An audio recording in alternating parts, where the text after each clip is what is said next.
आज ही मेरी शादी हुई थी, लेकिन विदाई के समय मेरी माँ ने कहा, नेहा, अपने पति को शादी की पहली रात अपने पास मत आने देना। अगर शादी की पहली रात वह तेरे पास आ गया तो वह तुझे तलाक दे देगा। इसलिए मेरी इस बात का ध्यान रखना कि तेरा पति तुझे न छुए। मैं हैरान होकर अपनी माँ को देखने लगी। मेरी माँ ने कहा, बस मेरी यही बात मान ले। अभी फिलहाल जितनी तुझसे कोशिश हो सके अपने पति को दूर रखना। मैंने कहा, लेकिन माँ, ऐसा क्यों?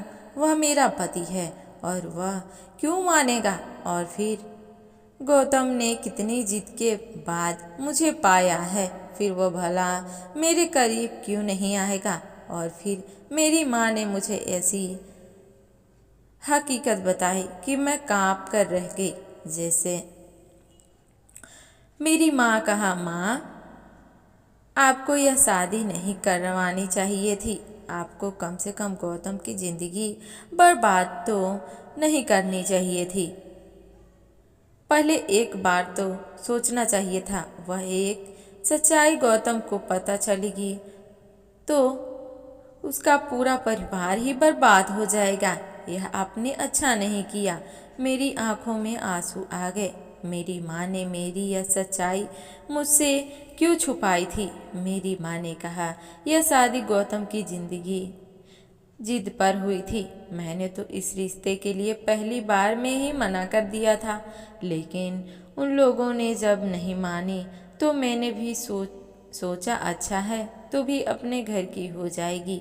हो सकता है समय गुजरने के साथ साथ तेरी जिंदगी में भी खुशियों के रंग भर जाए, क्योंकि तू कब तक हमारी दहलीज पर बैठी रहेगी? मैं क्या करती, उदास मन से ससुराल चली गई। मैंने ऐसा ही किया, पति को करीब न आने दिया। सुहाग रात के कमरे में वह बेड पर बैठे हुए हुस्न की तारीफ कर रहा था और जैसे ही उसने मेरे हाथ छुआ, मैंने उसे पीछे की तरफ ढकेल दिया। वह हैरान हुआ। मेरा पति गौतम मुझे वजह पूछने लगा, लेकिन मैं रोना धोना मचा दिया।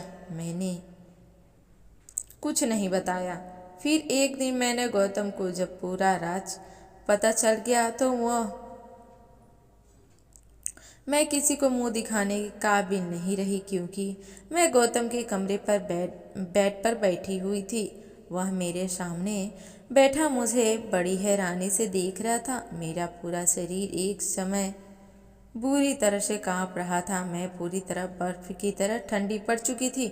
सामने बैठे मेरे पति की तरफ बर्फ की तरह ठंडी पड़ी हुई थी। सामने बैठी मेरे पति की तेज नजरें मुझे अपने शरीर के आर पार होते महसूस हो रही थी।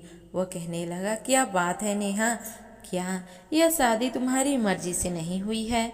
मैंने अपनी नजरें उठाई और उसे देखा। मैं अपने आंसुओं को रोकने की कोशिश कर रही थी। मेरे होठ पूरी तरह से कांप रहे थे और वह बड़े सख्त और गुस्से भरे शब्दों में मुझसे वजह पूछ रहा था। मैं चाहकर भी बोल नहीं पा रही थी कि असल वजह क्या है। उसने दोबारा से मुझे दहाड़ते हुए पूछा, नेहा, मैंने क्या पूछा तुमसे?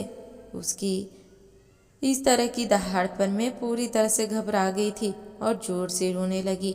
लेकिन सामने वाला शायद पक्का इरादा कर चुका था कि उससे जवाब लिए बिना मुझे छोड़ेगा नहीं। गौतम ने फिर तेज आवाज में कहा, यह रोना धोना बंद करो और बताओ मुझे इनकार की क्या वजह है? अगर तुम यह सोच रही हो आज की रात मैं तुम्हारे ये आंसू देकर पिघल जाऊंगा और आज की रात तुम्हारे करीब नहीं आऊंगा, तो यह तुम्हारी गलतफहमी है और इस गलतफहमी को अपने दिल से निकाल दो।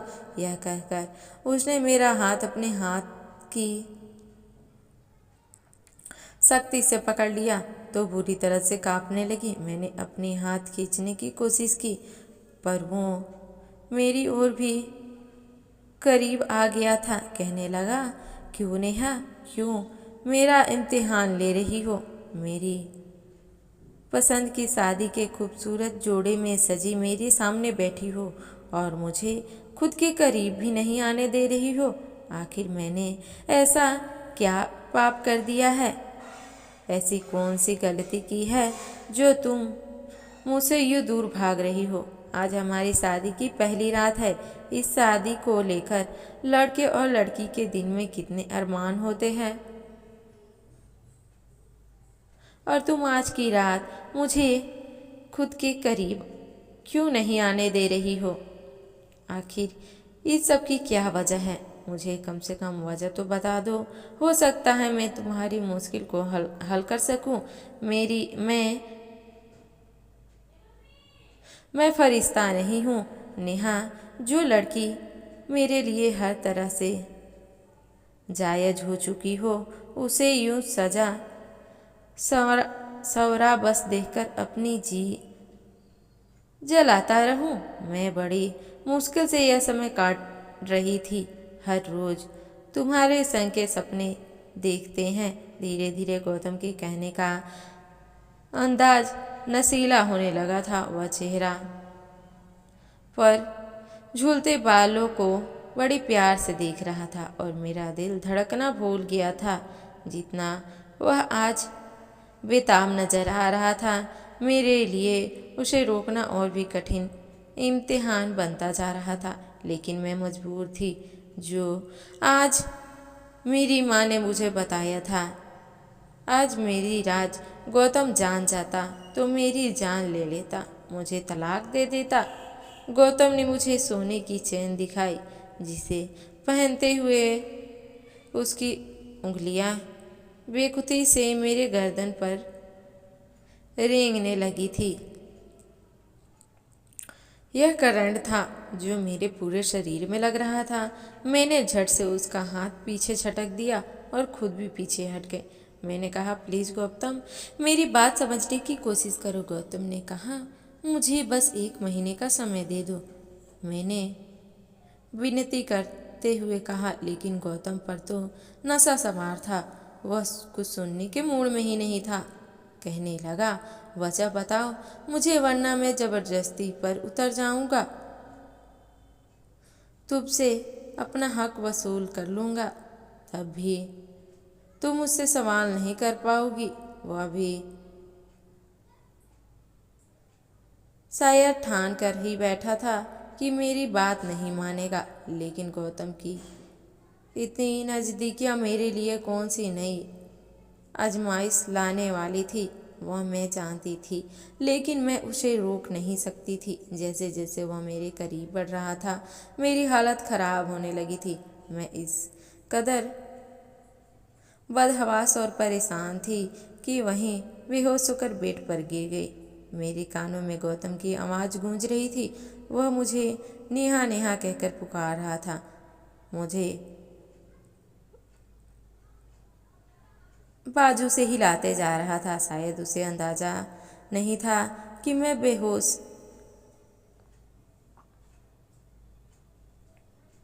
हो गई हूँ। शायद मैं होश से बेगानी हो रही थी, या फिर ये उस दवाओं का असर था जो फेरों के बाद अपनी माँ की बात सुनकर मैंने खाई थी।